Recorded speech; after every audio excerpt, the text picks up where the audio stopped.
안녕하세요. 케어요 뉴스 김영래 편집장님이 매일 아침 전해주시는 칼럼 아침마다 지혜를 저희와 함께 깊이 살펴보는 시간입니다. 사실 저도 아침에 일어나면 습관처럼 스마트폰부터 보는데 그때마다 이 칼럼을 읽으면서 하루를 좀 다르게 시작하게 되더라고요. 오늘 저희가 고른 칼럼은 디지털 시대의 그늘과 시니어의 지혜라는 제목인데요. 이 글이 던지는 질문이 아주 흥미로워요. 우리는 역사상 가장 연결된 세상에 살고 있는데 왜 주변을 보면 다들 외롭다고 할까요? 이 이상한 단절밤의 해답을 칼럼은 시니어 세대의 지혜에서 찾아보자고 제안합니다. 네, 바로 그 역설. 그게 오늘 우리가 파헤쳐볼 핵심 주제라고 할 수 있어요. 디지털이 주는 편리함은 뭐 이제 말할 필요도 없죠. 하지만 그 밝은 빛 때문에 우리가 미처 못 봤던 그림자가 점점 짙어지고 있는 것 같아요. 바로 관계의 질에 대한 문제거든요. 오늘 이 칼럼을 나침반 삼아서 우리가 뭘 잃어버리고 있는지, 그리고 시니어 세대의 경험과 칼럼에서 말하는 아날로그적 감수성이라는 게 어떻게 새로운 지혜가 될 수 있는지 청취자 여러분과 차근차근 이야기 나눠보겠습니다. 좋습니다. 그럼 본격적으로 한번 시작해 볼까요? 칼럼은 우리가 손안의 작은 기기 하나로 지구 반대편과 소통하면서도 정작 바로 옆 사람과는 단절되는 현실을 꼬집으면서 시작해요. 사실 이건 너무 익숙한 풍경이라 문제라고 생각조차 못할 때가 많은 것 같아요. 저만 해도 얼마 전에 지하철에서 어르신 몇 분이 모여 앉아 계신 걸 봤거든요. 근데 정말 한 분도 빠짐없이 각자 스마트폰만 보고 계시더라고요. 대화가 거의 없어서 좀 씁쓸했어요. 바로 그런 일상적인 풍경이 이 문제의 심각성을 보여주는 거죠. 칼럼이 아주 재미있는 사례를 하나 들고 있어요. 미국의 한 대학에서 실제로 있었던 수업 이야기인데요. 수강생들한테 한 학기 동안 스마트폰 없는 삶을 의무적으로 경험하게 한 거예요. 와, 상상만 해도 좀 끔찍하지 않나요? 아마 학생들 반발이 엄청났을 겁니다. 그 수업 정말 대단하네요. 요즘 대학생들한테 스마트폰 없이 살라는 건 거의 팔다리 하나 없이 지내라는 말처럼 들렸을 텐데요. 그런데 그 결과가 어땠는지가 정말 궁금해요. 칼럼에서 그 부분에 대해 자세히 다루나요? 네, 바로 그 지점이 이 칼럼의 첫 번째 핵심이에요. 처음에는 금단 현상처럼 불안해하고 힘들어하던 학생들이 시간이 지나면서 놀라운 변화를 경험했다는 거예요. 스마트폰이 없으니까 어쩔 수 없이 책을 읽기 시작했는데 거기서 잊고 있던 깊은 독서의 즐거움을 다시 발견한 거죠. 또 친구들을 만나도 각자 폰만 보던 이전과 달리 서로 얼굴을 보고 온전히 대화에 집중하게 되면서 관계가 훨씬 깊어졌다고 하고요. 그러니까 억지로라도 디지털 단식을 하게 되니까 비로소 진짜 세상이랑 연결될 수 있었다는 거네요. 연결을 위해 손에 쥐고 있던 도구가 오히려 진정한 연결을 막고 있었다는 역설이군요. 맞아요. 잠시 멈추고 손에서 내려놓으니 더 깊은 세상이 보였다는 게 참 인상적입니다. 맞아요. 연결을 위한 도구가 역설적으로 단절을 낳고 그 도구로부터의 단절이 오히려 진정한 연결을 가져온다는 것. 이게 바로 디지털 시대의 가장 큰 딜레마라고 할 수 있습니다. 이건 단순히 스마트폰 중독이라는 개인의 문제를 넘어서는 거예요. 우리 사회가 소통하는 방식 자체가 어떻게 변하고 있는지를 보여주는 상징적인 사건이라고 생각해요. 우리의 주의력, 집중력이 계속 파편화되고 있다는 신호죠. 지하철에서 본 풍경 말씀드렸듯이 칼럼은 이게 젊은 세대만의 문제가 아니라고 딱 선에 긋고 있어요. 이 지점이 또 중요한데요. 경로당이나 동네 사랑방 같은 곳에서도 다들 모여서 각자 스마트폰만 들여다보는 모습.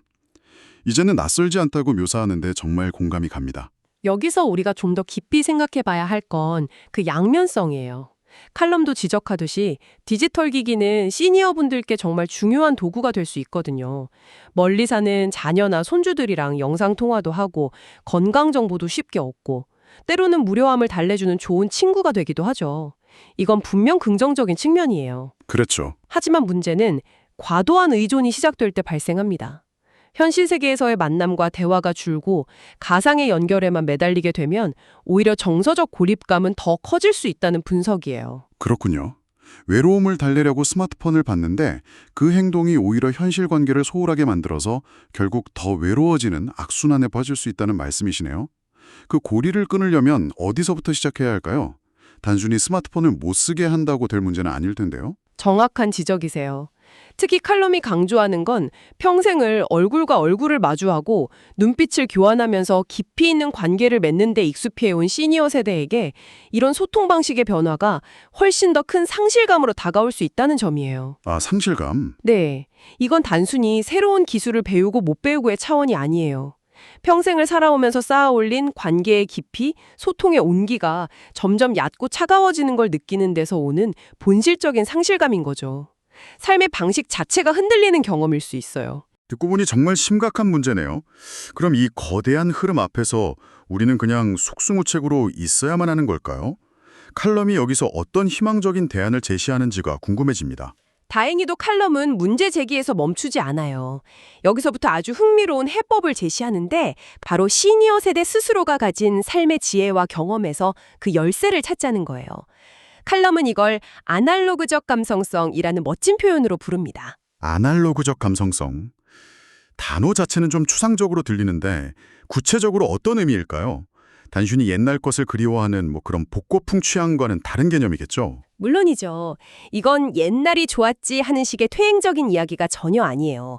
칼럼에서 말하는 아날로그적 감성성은 오히려 최신 심리학에서 말하는 마음 챙김이나 현재에 머무는 능력과 아주 맞닿아 있어요. 아, 마음 챙기며. 네. 디지털 기기가 우리의 주의를 끊임없이 분산시키잖아요.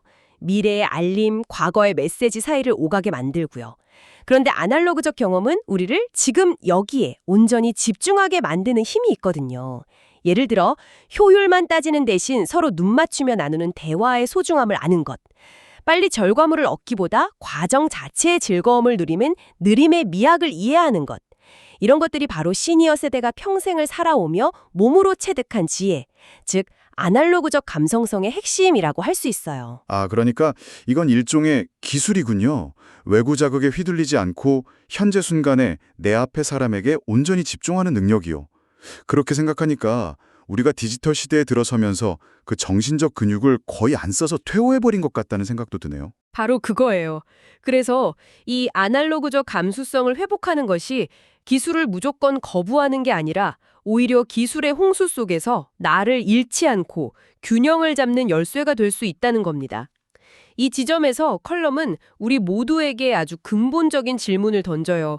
당신은 디지털 기기의 주인입니까? 아니면 노예입니까? 라고요. 주인인가 노예인가? 네, 컬럼은 아주 힘줘 말하죠. 스마트폰은 우리 삶을 풍요롭게 만드는 훌륭한 도구이지 우리의 시간과 정신을 지배하는 주인이 되어서는 안 된다고요. 우리가 도구의 주인이 되어야 한다는 그 당연한 사실을 다시 한번 일깨워주는 거죠. 도구의 주인이라는 말씀이 정말 와닿네요. 하지만 머리로는 알겠는데 막상 실천하려고 하면 좀 막막하게 느껴지거든요. 자, 이제부터 아날로그적 감수성을 키워보자. 고 마음먹는다고 갑자기 삶이 바뀌는 건 아닐 테니까요. 컬럼에서 혹시 구체적으로 우리가 일상에서 뭘 해볼 수 있는지 그런 실천 방안 같은 것도 제안하나요? 네, 이 컬럼의 가장 큰 장점이 바로 그거예요. 뜬구름 잡는 이야기가 아니라 오늘 당장 우리가 시도해 볼 수 있는 구체적인 행동 지침들을 제시한다는 점이죠. 첫째는 아주 단순해요. 의식적으로 스마트폰 사용 시간을 줄여보는 겁니다. 예를 들어 식사 시간에는 절대 보지 않기, 잠들기 1시간 전에는 멀리 두기처럼 자신만의 규칙을 만드는 거죠. 저녁 식사 시간에 가족들이 다 모여 있는데 각자 스마트폰만 보고 있는 풍경 정말 흔하잖아요. 그 시간만이라도 서로에게 집중하면 분위기가 완전히 달라질 것 같긴 해요. 그렇죠. 그리고 둘째, 그렇게 확보한 시간에 다른 활동으로 채우는 거예요. 컬럼은 산책, 독서 혹은 서예나 악기 연주, 뜨개질 같은 취미를 예로 들어요. 이런 활동들의 공통점이 뭔지 아시겠어요? 뭔가 손을 쓰는 거요. 맞아요. 바로 손을 움직이고 몸을 사용하고 하나의 대상에 깊이 몰입해야 한다는 거예요. 이런 몰입의 경험이 파편화된 우리의 주의력을 다시 하나로 모아주는 훌륭한 훈련이 되는 거죠. 그리고 칼럼이 가장 중요하게 강조하는 세 번째 실천 방안이 있죠. 어쩌면 가장 당연하면서도 우리가 가장 소홀히 하고 있는 곳일지도 모르겠어요. 맞아요. 바로 가족이나 친구와 얼굴을 마주하고 따뜻한 밥 한 끼를 나누며 서로의 안부를 묻는 시간의 가치를 되새기는 겁니다. 칼럼은 그 어떤 편리한 디지털 소통 수단도 이 시간을 온전히 대체할 수는 없다고 단언해요. 사람의 체온, 눈빛, 작은 표정 변화에서 오는 미묘한 교감은 결코 데이터로 전송될 수 없는 거니까요. 그렇죠. 정말 당연한 말 같지만 우리가 너무나 쉽게 읽고 사는 진리이기도 하죠. 여기서 더 나아가서 칼럼은 시니어 세대에게 아주 특별한 사회적 역할을 부여하고 있더라고요. 이 부분이 굉장히 인상 깊었습니다. 네, 바로 모범을 보이는 역할이에요. 단순히 요즘 젊은 것들은 스마트폰만 보고 문제야라고 훈계하거나 걱정하는 데서 그치는 게 아니라 시니어 세대가 먼저 디지털 기기에 수동적으로 의존하기보다는 스스로 주체적으로 삶을 즐겁게 꾸려나가는 모습을 직접 보여주는 거죠. 텃밭을 가꾸고 새로운 악기를 배우고 친구들과 함께 여행을 다니는 활기찬 모습을 통해서요. 근데 그게 혹시 꼰대처럼 보일 위험은 없을까요? 나 때는 말이야 하는 식으로 비춰줄 수도 있을 것 같은데 젊은 세대에게 그런 모습이 어떻게 긍정적인 메시지로 다가갈 수 있을까요? 아주 좋은 질문이에요. 칼럼의 논지는 그게 말이 아니라 삶으로 보여줄 때 힘을 갖는다는 거예요. 스마트폰 좀 그만해라라는 잔소리보다 나는 스마트폰 없이도 이렇게 즐겁고 충만한 삶을 살고 있단다 라는 삶의 태도 자체가 훨씬 강력한 메시지를 준다는 거죠. 그것은 훈계가 아니라 영감을 주는 방식이니까요. 과거의 지혜와 경험을 바탕으로 이 디지털 시대의 거대한 파도를 현명하게 헤쳐나가는 시니어의 모습, 그 자체가 우리 사회 전체에 진정한 삶의 가치란 무엇인가? 라는 질문을 던지는 큰 울림이 될 것이라고 칼럼은 분석합니다. 그렇군요. 훈계가 아닌 영감이라. 정말 멋진 표현이네요. 정리해보면 오늘 저희가 살펴본 김영래 편집장님의 칼럼 디지털 시대의 그늘과 시니어의 지혜는 결국 균형에 대한 이야기인 것 같아요. 디지털 세상이 주는 엄청난 편리함을 마음껏 누리되 결코 그 안에 모몰되거나 지배당하지 않고 우리 고유의 인간다움을 지켜나가는 것. 그것이 바로 이 복잡한 시대를 살아가는 우리 모두의 지혜이자 과제라는 거겠죠? 맞습니다. 칼럼의 마지막 문장이 오늘 나눈 모든 이야기를 정말 아름답게 요약하고 있어요. 제가 한번 그대로 읽어드릴게요. 진정한 연결은 와이파이 신호가 아닌 사람과 사람 사이의 따뜻한 눈빛과 온기 속에서 피어난다. 어쩌면 우리는 가장 중요하고 본질적인 이 사실을 잠시 잊고 있었는지도 모르겠습니다. 정말 오래 기억에 남을 문장이네요. 오늘 이야기를 마무리하면서 청취자 여러분께 마지막으로 생각해 볼 거리를 하나 던져드리고 싶어요. 이 칼럼은 시니어 세대가 자신들의 아날로그적 지혜를 젊은 세대에게 공유하는 것에 초점을 맞췄잖아요. 네, 그랬죠? 그렇다면 이 관계를 한번 뒤집어 보면 어떨까요?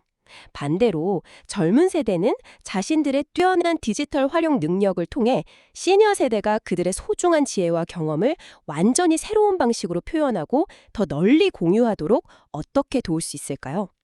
예를 들자면 할머니의 손맛이 담긴 요리법을 멋진 영상으로 만들어서 SNS에 공유할 수도 있고 좋네요. 할아버지의 인생 이야기를 팟캐스트나 영상으로 기록해서 온라인 아카이브로 남길 수도 있겠죠. 서예나 민화 같은 전통적인 취미를 중심으로 세대 통합 온라인 커뮤니티를 만들 수도 있고요. 그렇게 세대와 세대가 서로의 강점을 이용해 도울 때 정말 새로운 차원의 연결이 피어날 수 있지 않을까 한 번쯤 생각해 보시면 좋겠습니다.